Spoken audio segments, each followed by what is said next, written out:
Imagine करो एक ऐसा किंगडम है जहां पे मैथ्स के नंबर जिंदा है और ऐसे किंगडम में आज एक केस चल रहा है और वो केस है रूट टू के ऊपर।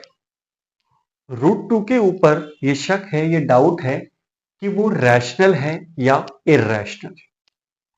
तो इस केस को स्टार्ट करते हैं। सबसे पहले केस को सॉल्व करने के लिए दो डिटेक्टिव्स बुलाए जाते हैं। एक होता है मिस्टर पी और एक होता है मिस्टर क्यू। ये दो डिटेक्टिव्स होते हैं। क्या करते हैं, इन दोनों से बोला जाता है कि आप इसे इन्वेस्टिगेट करो और पता लगाओ कि रूट टू रैशनल है या इररैशनल है। तो ये क्या करते हैं, सबसे पहले इस रूट टू को P अपॉन Q के इक्वल लिखते हैं। क्या लिखते हैं इसको? P upon Q। दोनों के दोनों डिटेक्टिव्स आते हैं और उससे सवाल जवाब करते हैं। सवाल जवाब करने पर ये बोलते हैं कि दोनों तरफ स्क्वायरिंग कर दो। दोनों तरफ क्या कर दो? स्क्वायर कर दो। तो स्क्वायर करने पर ये मिलता है P square upon Q square. यहां से जो 2 है वो Q square is equals to क्या हो जाता है? P square. Q स्क्वायर को इधर शिफ्ट कर देते हैं। अब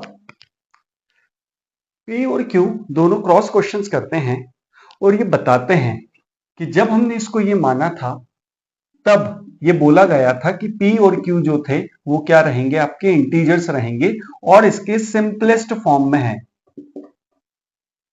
सिंपलेस्ट फॉर्म में है और वो क्या रहेंगे? इंटीजर्स रहेंगे। लेकिन यहां पे देख के जब उनको पता चला कि जो P है स्क्वायर वो तो एक इवन नंबर है, P स्क्वायर इज इवन। अब यदि P स्क्वायर इवन है तो P भी क्या हुआ? इवन। क्या हुआ? इवन। अब Q इससे क्वेश्चन आंसर्स करता है और वो बोलता है कि यदि P इवन है तो P की जगह रखो 2K। P की जगह क्या रखो? 2K। और जब यहां पे रखते हैं वो तो ये हो जाता है 2Q square is equals to P की जगह रखा 2K इसका होल स्क्वायर। तो यहां पे जब इसको सॉल्व किया तो ये हो गया 2Q square is equals to 4K square. यहां से 2 कैंसिल हो गया, 2 आ गया तो ये हो गया Q square is equals to 2K square. एक नया ट्विस्ट, Q स्क्वायर है वो भी क्या है? इवन है। और Q स्क्वायर यदि इवन है तो ये भी क्या है? इवन है।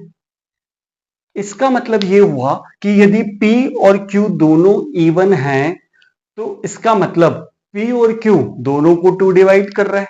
अब यदि दोनों को 2 डिवाइड कर रहा है तो क्या वो यहां पे सिंपलेस्ट फॉर्म में है? नहीं है। राजा गुस्सा हो जाता है, किंग गुस्सा हो जाता है, जज गुस्सा हो जाता है कि ये तो सिंपलेस्ट फॉर्म में है ही नहीं। यहां पे तो हमसे बोला जा रहा है कि दोनों इवन है। अब यदि इवन है तो 2 से डिवाइड होंगे, लेकिन पहले ये बात हुई थी कि ये तो इसके सिंपलेस्ट फॉर्म में है। तो जज बोलता है कि ये तो कॉन्ट्राडिक्ट है। और कैसा कॉन्ट्राडिक्ट है? मतलब जो आपने बोला था ये उसके अगेंस्ट में जा रहा है। तो इसका मतलब ये हुआ कि जो रूट टू है वो रैशनल नहीं है।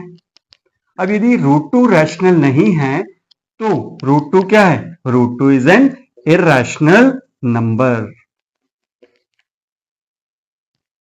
तो कहानी आपको यदि समझ में आई है तो मैथ्स की और कहानियां सुनने के लिए आज ही वीडियो को लाइक करें, शेयर करें अपने दोस्तों के साथ और गुरुकुल एकेडमी को फॉलो करें।